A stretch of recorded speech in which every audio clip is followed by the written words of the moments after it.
Hello and welcome to more history stuff.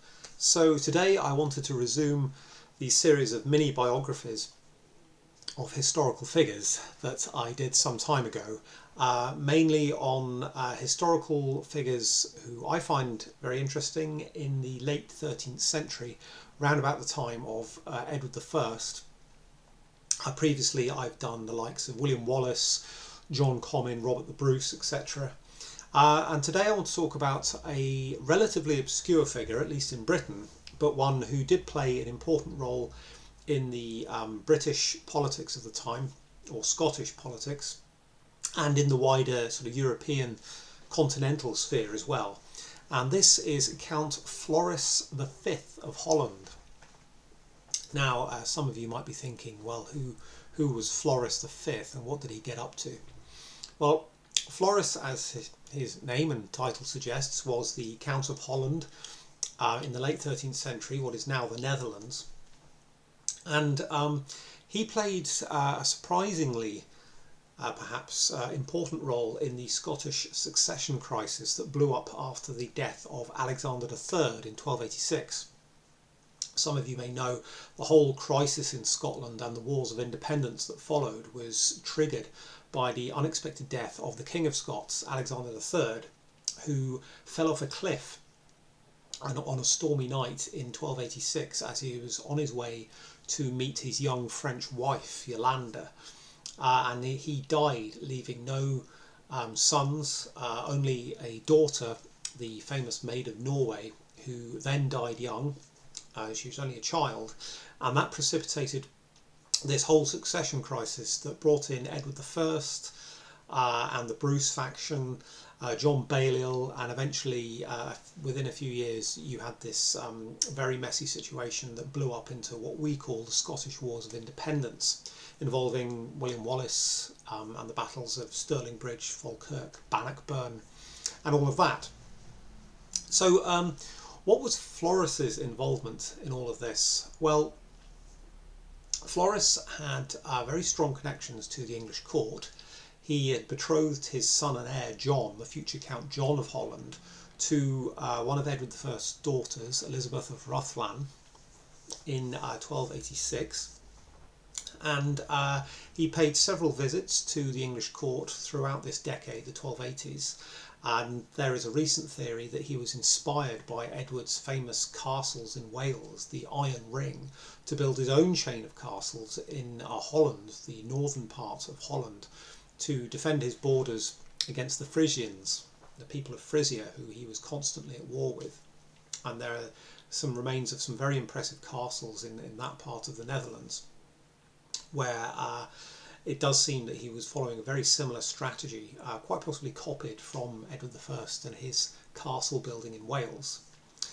But then when Edward started to get involved in Scotland and to try and use the whole succession crisis and the fact that there was no longer a King of Scots, that the Scottish throne was vacant, he tried to exploit this situation to impose his overlordship and to basically take Scotland for himself and become its overlord.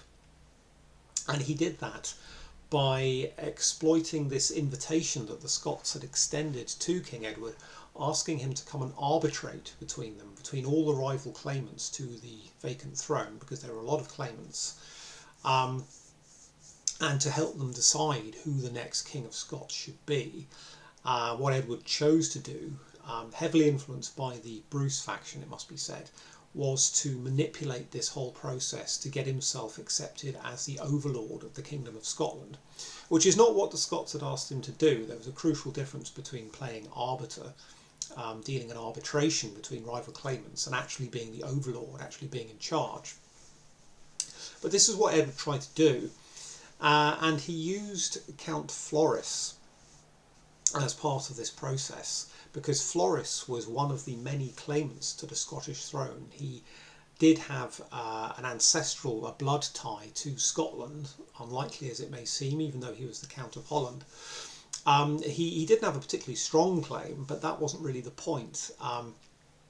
Edward was just using him as a spanner in the works, so to speak, to try and increase Edward's influence in Scotland.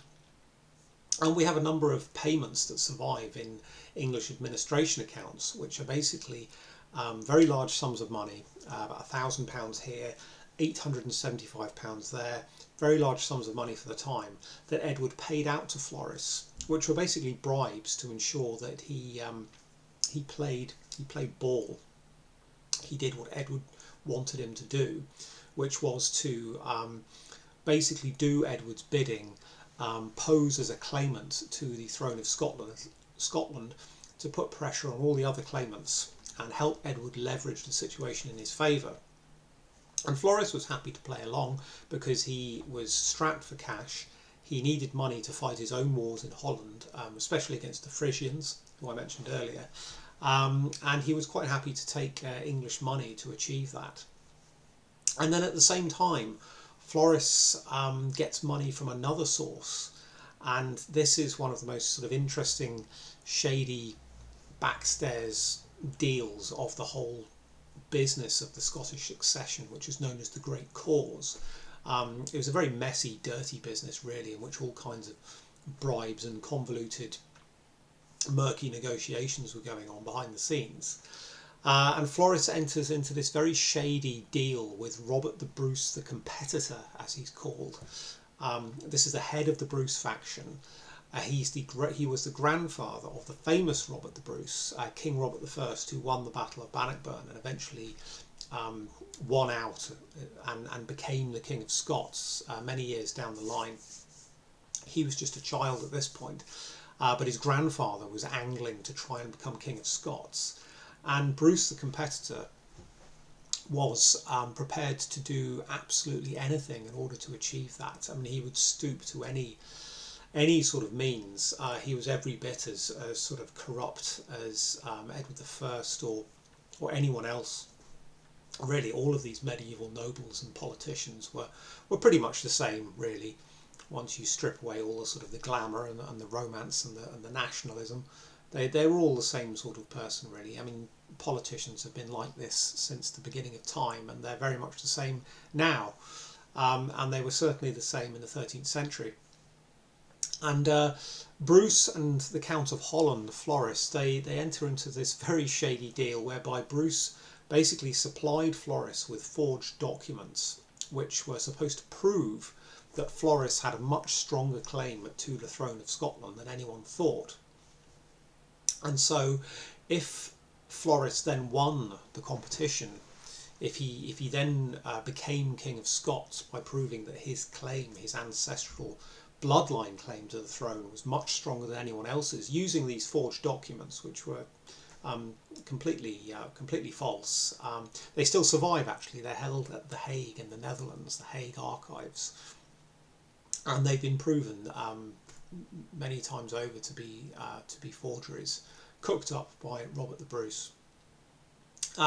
If that would happen, if Floris won, he had no real interest in actually becoming King of Scots. His only interest throughout this entire process was to get money from King Edward, from Robert the Bruce, from whoever would pay him, so he could then go back to Holland and use this money to basically push his own interests and secure his power in Holland. He had no real interest in the British Isles or Scotland or anything. He was just there for the cash. And the idea was that if Floris won, then Bruce would buy him out. He would actually buy out Floris's claim and effectively gain the lion's share of Scotland for himself. Bruce was hedging his bets here because he had previously tried to persuade Edward I to make him King of Scots and to just invade Scotland, conquer it outright, and make Bruce or one of his family, either his son or his grandson, but most likely himself, because he was the senior member and the head of the Bruce faction at this point, make him King of Scots. And then Bruce would swear homage to Edward as overlord. So the ideal situation, as far as Robert the Bruce, the Competitor, was concerned, was that he would become King of Scots. The crown would then pass to his heirs, his sons and grandsons, but he would swear homage to the King of England, Edward I, and his heirs. But if he couldn't achieve that, then his backup plan was to enter into this sort of shady negotiation with the Count of Holland, a completely foreign nobleman who had no real interest in Scotland, and then basically divvy up Scotland, divide it up, and buy up Floris's share if he should somehow win this very messy competition for the throne. And as I said, in order to do that, he supplied Floris with forged documents. And Floris was perfectly aware that they were forged, because when he was asked to supply the originals, he couldn't, because they didn't exist, and neither could Bruce.